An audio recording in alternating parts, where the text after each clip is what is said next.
Morning गाईस. तर आज सकाळी उठल्यावर मोबाईल मध्ये बघतोय तर वाजले होते सकाळचे 9. तर मी फटाफटलो आणि किचन मध्ये जाऊन बघितलं तर बाबा करत होते ऍपलचा ज्यूस. मग ब्रश करून फटाफट एक ग्लास पूर्ण ज्यूस पिला. ज्यूस पिल्यावर मी गेलो आंघोळीला. आंघोळ वगैरे करून फ्रेश झाल्यावर लक्षात आलं अरे आपल्याला बिस्किट आणायचे. मग ही बॅग घेऊन मी फटाफट बिस्किट आणायला निघून गेलो. आणि मग बॅग घेऊन दुकानात गेल्यावर दादाला विचारलं बिस्किट आहे का. तर दादा म्हटला बिस्किट तर आपल्याकडचं संपलंय. फटाफट शेजारच्या दुकानात गेलो काकांना म्हटलं 2 बिस्किट द्या. तर काकांनी बिस्किट दिला. फटाफट घरी आलो आणि चहा वगैरे बसलोच होतो तर बोर व्हायला लागलं. मग माझ्या मनात एक विचार आला अरे म्हटलं चला राऊंड मारून येऊया. आणि राऊंड असा तसा नाही तर विचार केला कारचा मारूयात. मग चावी घेतली कोणालाच न सांगता फटाफट गाडीत आलो आणि बसलो. गाडी केली लॉक आणि मग गाडी केली न्यूट्रल. फटाफट श्री स्वामी समर्थ नावाने गाडीला मारला सेल्फ आणि निघून गेलो आपल्या पुढच्या वाटचालीला.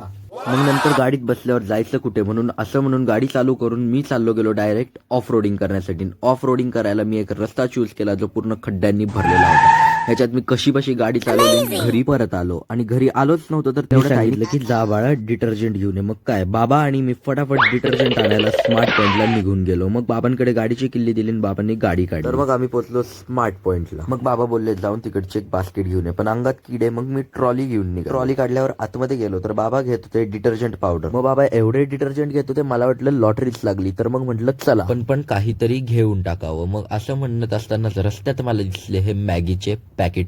मग म्हटलं चला ही एक 8 पीस वाली फॅमिली पॅक मॅगी घेऊन टाकावी. तर मग 8 पीस वाली फॅमिली पॅक मॅगी घेतली. हे करत असतानाच आईचा कॉल आला. आई म्हटली तुरडाळ पण घेऊन या. मग दादाकडे तुरडाळ पॅकिंगला. शॉपिंग झाल्यावर बाहेर आलो तर बाबा म्हटले मला सर्व्हिसिंगला दिलेली कार आणायची. तर मग मी बाबांना फटाफट बस स्टॉपवर सोडायला निघालो. बाबांना बस स्टॉपवर सोडून घरी निघालो.